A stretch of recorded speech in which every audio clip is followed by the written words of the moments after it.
Hello everyone and welcome to the 2021 Huck Central presented by Southern Wesleyan University. Terry Miller, the disc golf guy, alongside Hannah McBeth as we head into round two, the front nine at the Freight course. And Hannah, first time on commentary? Really? First time post-produced commentary. Not live, just post-produced. Never done it before. Well, all right. Well, then I'll take the whole preview for the first hole. Okay. Pretty straightforward. Hole number one's 290 feet. I say you do not want to be off to the right-hand side. There's plenty of trouble. If you're going to miss anywhere, make sure you miss out and to the left. Yeah, and I remember it being pretty windy. I mean, I know it's pretty obvious because look at that wind, but... Well, after one round, we find your husband, Paul McBeth, in the lead. Shot an 11 under to get started.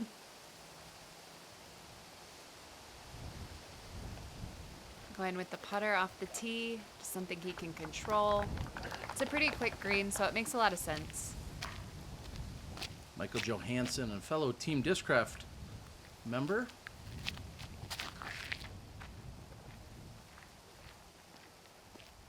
And also a putter off the tee. Yeah, he let that out a little bit left. I think he was hoping it would push down sooner, but no trouble over there. And this young superstar, so excited to watch this. I've heard a lot about Evan Scott. He is on the Discraft Underground team, just 16 years old. And as you see right here on the lead card at an A tier.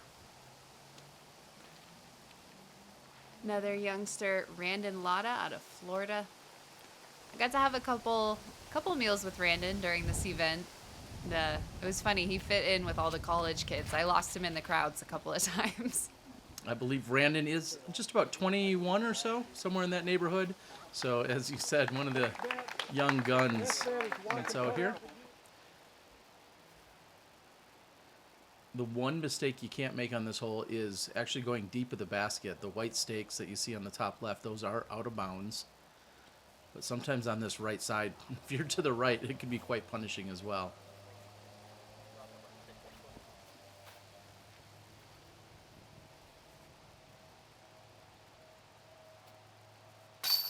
Yeah, no problems for MJ. He'll get the birdie and head over to hole 2.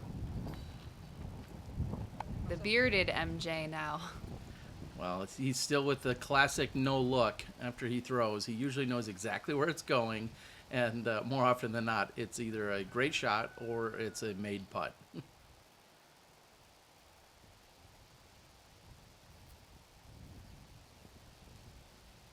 Little tailwind here for Randon.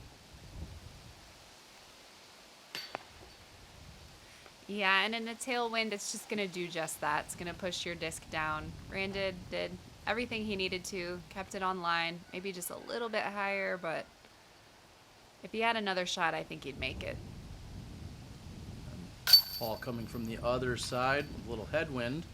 Good birdie putt to get started.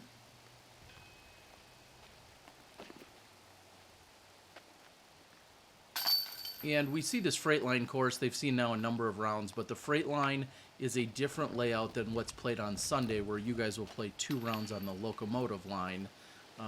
What is that, about 5 or 6 different holes between the 2 different configurations? 5 or 6 totally unique holes, and then a few different Something T-pads? like that, yeah. I really liked this hole, though. This is hole 2 for the Freight layout. It's a 360-foot par 3. And the men can get it up and through that gap, and they're actually looking to get it up and into maybe circle 2. But the road is not OB, and at first I thought that was, so I practiced laying up to the road. Well, and to be fair, if you get really close to the road, you've probably actually thrown a pretty decent shot to get up there, to get out and over for a par, and you saw Paul's ricochet hard to the right. Yeah, it's definitely a long par 3, given how technical it is off the tee.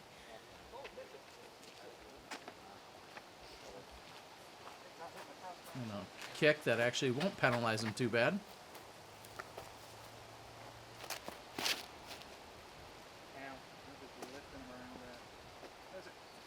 Good commentary from MJ there. Yeah. I was about to say all these discs are just lifting. That acts like a wind tunnel, and that's exactly what he said in the background. The handful of rounds I've now followed MJ, I've realized Maybe I don't need to do commentary. He is often talking about what's happening out there. Usually get a little history mixed in. He's always got a story or Oh, two. yeah. Such great insight. Yeah, keeping it out of the bush on the right. No trouble again for MJ. Up in the circle, he'll have an easy go for par. Having a bit of a trickier time. Oh, never mind.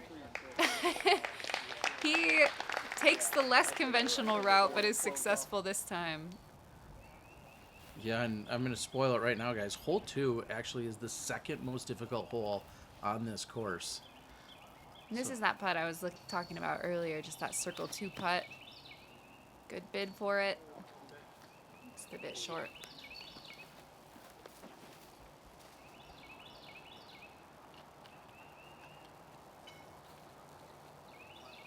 Just as you mentioned, Evan also in circle 2. Oh, I thought that was in from this angle. Yeah, leaves himself a tester. Tester for Early. a comebacker. It's got to be hard. I mean, he's wearing this Discraft shirt. He's playing with 2 of the Discraft greats. That's a lot of pressure. It certainly is, and he rises to the occasion there on the... I feel the same way when I play on a card with Elaine King or anyone else. Even this weekend was with Sarah Cunningham, and I was like, she's a world champion. It's tough. The nerves are real, or can be at least. We'll see how Evan handles them. Paul with a great recovery to give himself the par. And Randon will clean up for a par, as will MJ.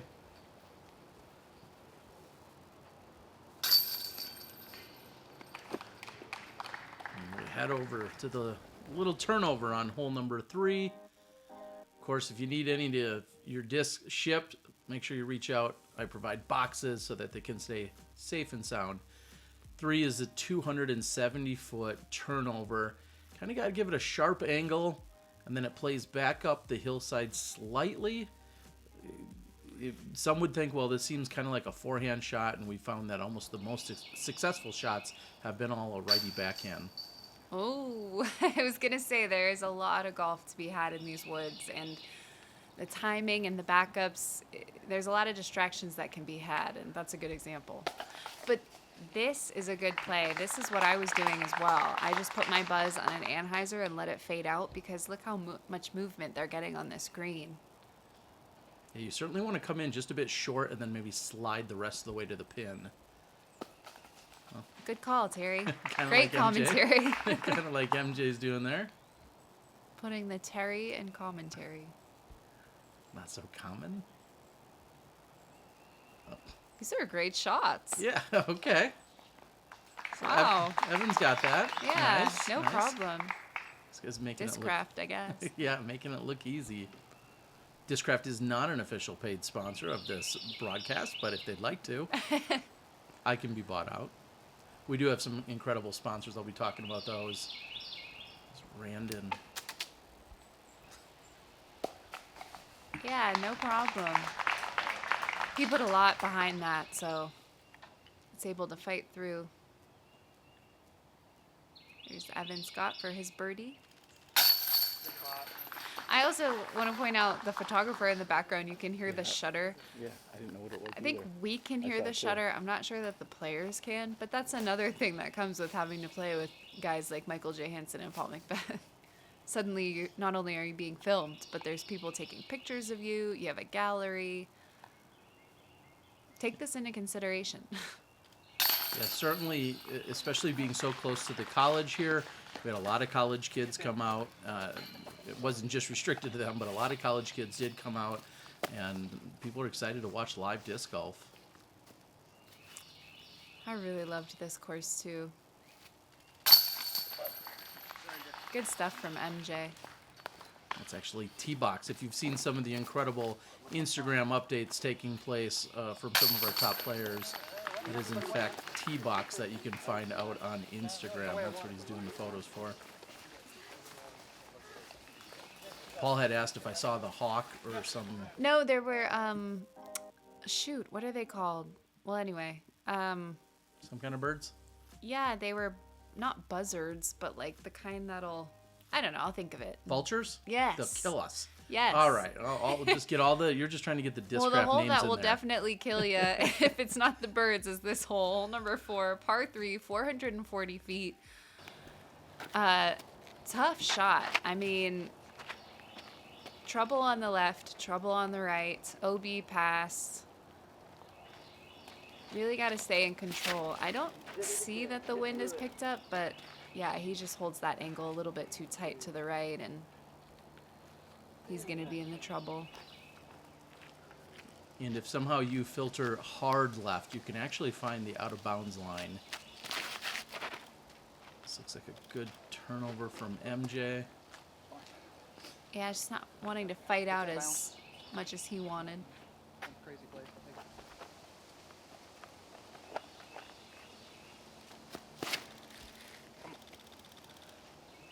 Keep turning. This looks like a beautiful shot. Yeah, that's gotta knock it out the trees and fall down and sink. I couldn't see him. Yeah, and actually on this 440 footer, he went deep of the pin and found himself OB. The OB is relatively close to the basket, no more than maybe 18 or 22 feet, but he had gone deep, and he'll be actually putting from behind the basket to try and save his par. This looks a little tight as well. Yeah, Randon with a crush. Unfortunately, the wind picked up and looks like it just kept pushing it down, didn't let it flex out.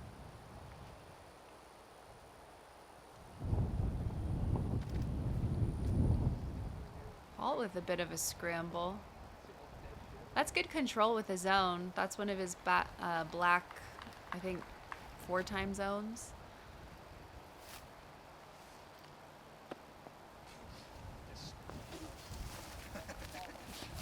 MJ a little light on the Yeah. uphill toss. I mean, certainly in makeable range, but Putt for dough, something like that. when you're within 100, you're expecting most of your approaches to get within 10 or so. It's really nice to see Randon just take his time with every shot. He's not taking too much time, but he's really giving himself the best opportunity for success, and I like that comfortability from him. Oh, so yeah, he was taking a meter really from the OB.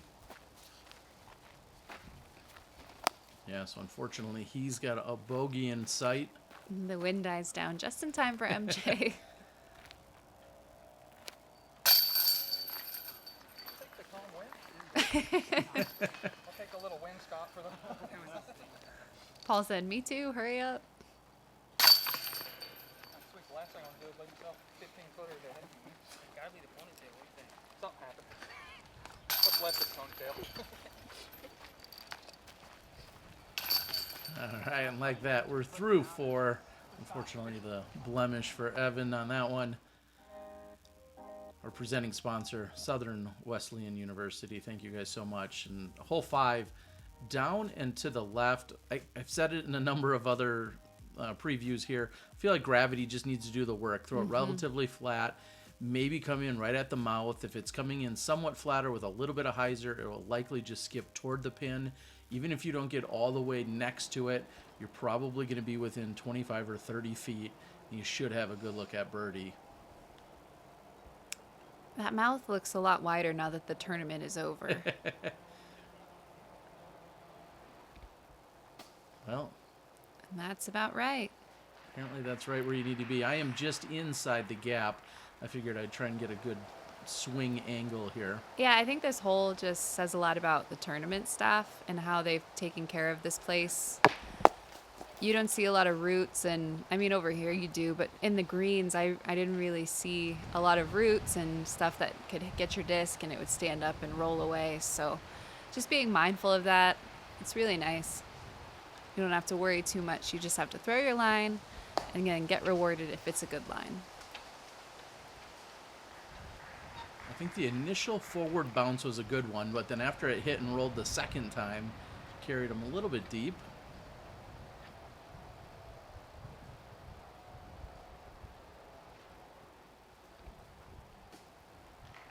Nearly identical to Paul's shot.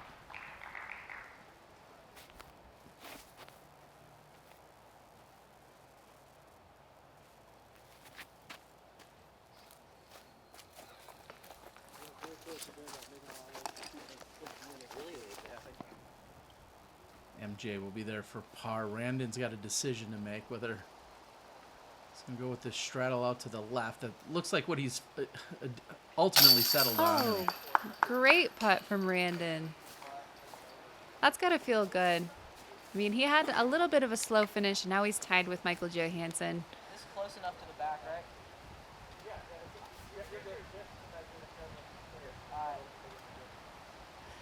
So I believe Evan was asking about his footing and how much he can take from behind his lie. And I always use a disc, but technically it's a sheet of paper, which like an 8.5 by 11 or something like that. But it's just easier to put your disc down, and if your foot falls within it, then you're good.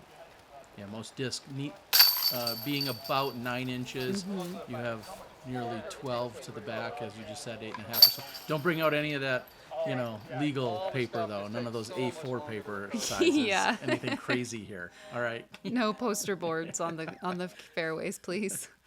All right, we're gonna head over to hole number 6, playing from the shorter the shorter tee during round number 2. During round 1, they had to throw out and around the power line, and here they will throw from the shorter tee. That's literally the only change from round 1 to round 2. So it's about 140 feet closer. So instead of 750, it's about 610. Yeah, and he was definitely trying to make a move on that. Fortunately, wind picks up and it doesn't let his disc come out the way he wants. You And hate to see it. you say you could tell he was trying to put a move on that. Was that because of the extra 6 to 10 little stutter steps that we see from him? Is that your sign that he's trying to really get some power into it? I mean, I practiced with him, but yeah, the 6 or 7 little momentum steps, they definitely help. I ran in with a similar situation with his 4 or 5 stutter steps and then keeps it out towards the right too. They're not OB over there. They're just in a terrible, terrible spot. Yeah, there is OB far left of the basket on the left side of the fairway. So if you're going to miss, clearly missing to the right is better than missing to the left.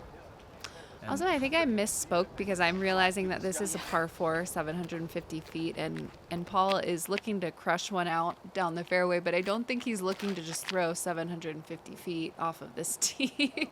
no, well, in all fairness, 750 was the long I can work with that. tee, and I believe this is at like the 610. Oh, or okay, or We okay. get so one wind distance. read from over there. I blame the graphics guy, which is Yeah. me. No, it's the disc golf guy. He's not Oh, here. yes, that guy. He's terrible. All right, MJ, rare forehand. Look at that movement. That's what the wind will do.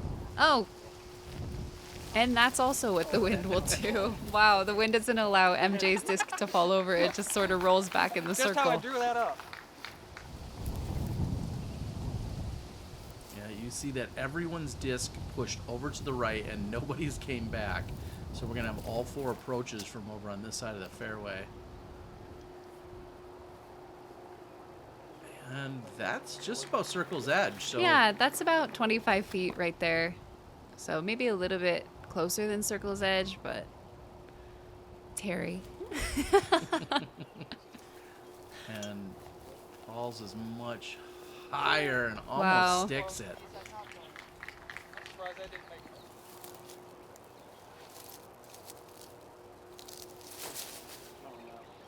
Yeah, that's not a comfortable spot. Randon says, oh no. But it did sit down for him. Here's what MJ's left with.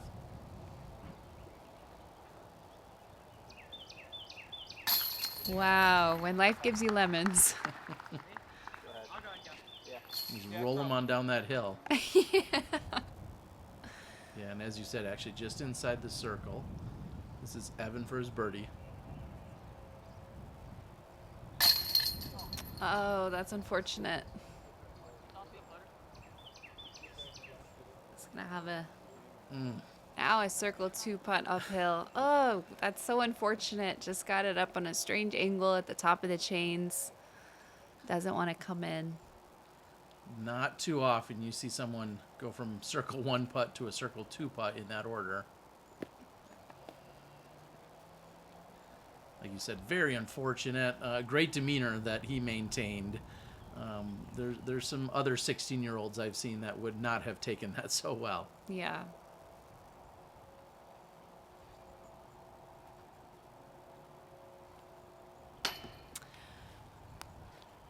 Just a little bit low again from Randon. I'm thinking he thought the wind might have lifted it just a little bit, but unfortunately with that much spin on the disc, and if you don't give it the right nose angle, it's not really going to move that much. So I'm sure he knows that. Just put a little bit too much on it.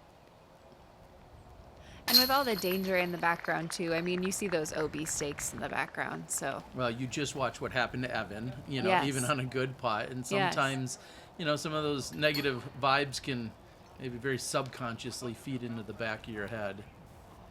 As we're going to take a look at one of the many power line stanchions that we see there. Double G Craft Jerky Oh my is gosh. your What's your sponsor? favorite flavor? The garlic lovers one. That's my second I think that's what it's favorite. called. Yeah, right? it's garlic yes, lovers. it's so the boom good. sauce is where it's at. People. Too spicy. Oh, you would. I thought I was gonna. Okay. Anyways, moving on to hole number 7, par 3, 500 feet. Full disclaimer. I say boom sauce is my favorite, but I've yet to try the new cracked pepper, and I'm worried that might take the number 1 spot. But here we are, the downhill hole 7. I'm sure everyone really wanted to know. They do. Wow, somebody needed some boom sauce of his Yeah, unfortunately, Paul found the out of bounds off the tee. There is this little out of bounds creek just in the middle of the fairway. I kind of forgot about it because, to be honest with you guys, I don't throw 500 feet. I know that's shocking, What? so I just threw a small shot, then another one, played it out for par. So that never really came into play for me or my card mates, but yeah, unfortunately, it looks like it's gotten Paul and maybe scared MJ away from a full commitment. Yeah, we've seen this pin attacked, and so I know people can certainly get there because it only probably plays a little over 400, maybe 450. Right. And that was a great move from Randon. I mean, he saw what happened on the previous hole, and then he saw that MJ took the tee from him. MJ fades out a little left, the door's open, and he just capitalizes. So he'll still need to make that putt, but he's in a great position. Ooh, just barely getting over the OB line after some random up and down pushing there from the wind. Here's Paul. This is for his 3. Not a lot of room to really run it at this point.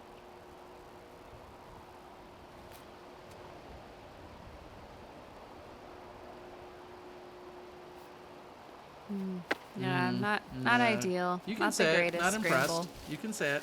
I mean, And a I like second the hot forehand? pink putter combo there. Yeah, those Those are snazzy. are perfectly executed. I feel like I should know what they are.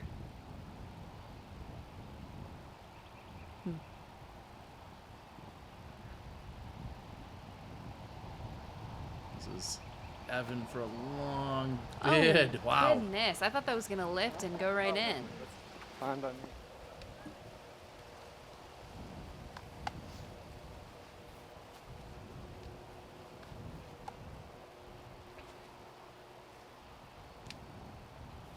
Great putt from Randon. I thought he was closer than that, but Yeah, a little bit deceptive. It had hit, then rolled back maybe just a few feet, but either way, what a great adjustment. Solid birdie here on 7. This is Paul for his par save. okay. So I looked up MJ's account or bio on Team Discraft, and those are either rigger GTs or soft banger GTs. those So are he's definitely approaching with ringers. ringers Yeah, and those putting are. with banger GTs. Does that sound right?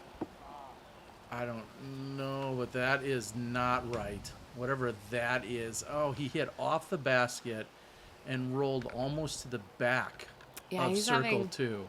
he's having a tough go at it in this wind. Oh my gosh, that is not And he's fair. putting a lot behind his putts, which is great. But unfortunately, a miss, as you can see there as well, it's far from the basket. It's not close. And that's the trouble with being a spin putter. You can continue to putt in the wind because you have more force behind your putt than a loft or a push putter. But when you miss, that's a big comeback for you. Yeah, and well, getting the off the cage and 60-foot roll certainly adds insult to injury. We're here on hole 8, maybe one of my favorite par 4s out here. You're just trying to beat that last tree and get as close to the water's edge as you can, or to the ditch line that you can, and then you have a pitch up and over onto this hillside to the sloped green. Plays as one of the easier holes out there.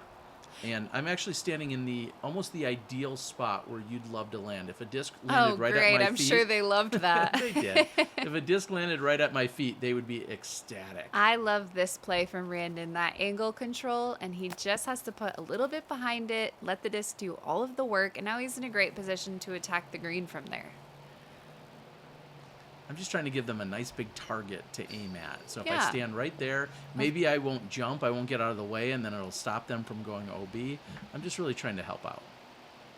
Paul going with another zone forehand, working it around those trees. He's always got to do better than Randon.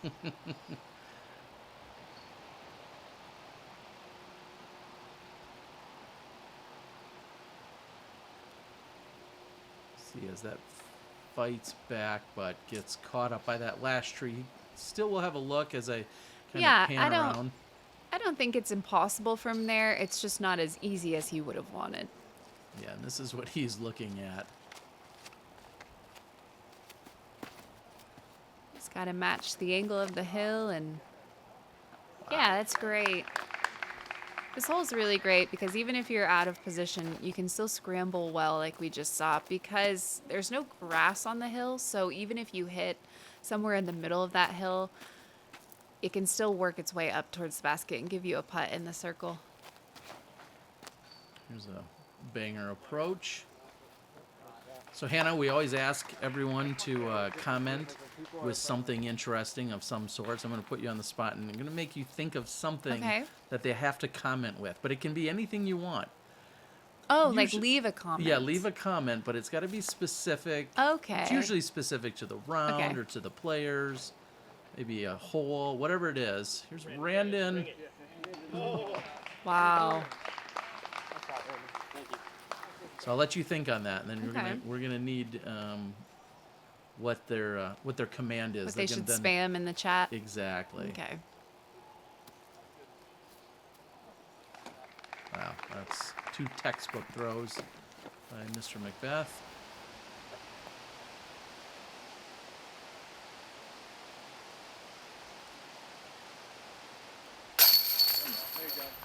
Great birdie for Evan. Had a few hiccups on the last hole. Fell down the leaderboard a bit, but very well done. Yeah, and just to throw it out there, Paul is trying to get to 15 under. He started at 11. Michael, Evan, and Randon all started this round at 9 under. And through 8 holes, Paul is 4 down. That's some good math there, Hannah. Good job.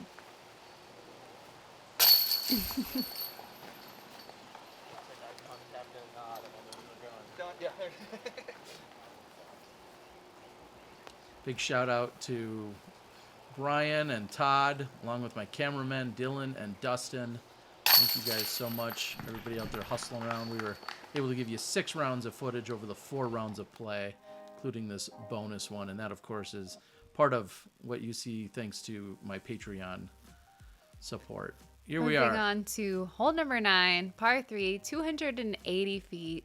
Definitely a gettable hole for these guys. A little bit of a tunnel shot off the tee, but not much. Couple trees in the fairway to contend with, but otherwise you're free to shape your shot and do whatever it takes. But I think the wind is still picked up. Get down, push it. Wind, push it down. Yeah, so that was a really good play from Randon. So he hangs it out really straight, and then, or not really straight, but not as far left as you would want, knowing that as soon as the disc shows its face to that wind, it's just going to start pushing it down.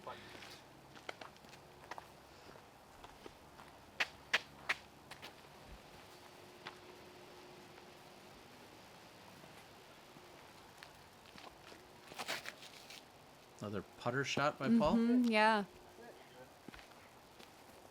Oh yeah, very good. nice 280-foot Luna shot there.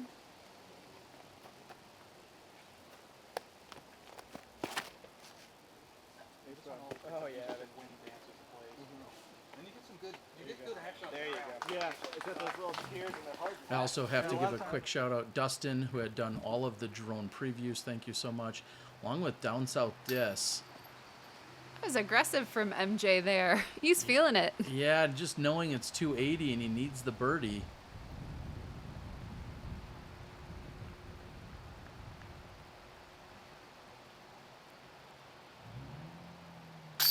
There it is. Back-to-back birdies for Evan Scott. Brandon heads over to his drive, looking to do the same. All right, Hannah. Well, I'll let you call out the comment on the back.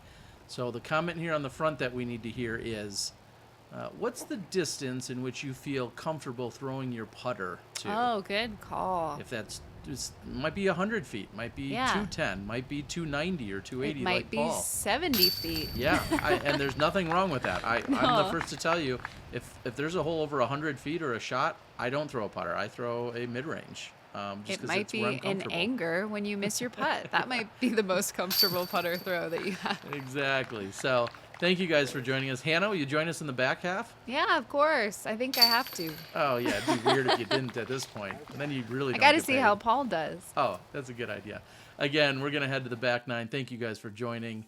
We'll see you there for the bonus coverage here of round number 2, single cam coverage of our MPO lead card.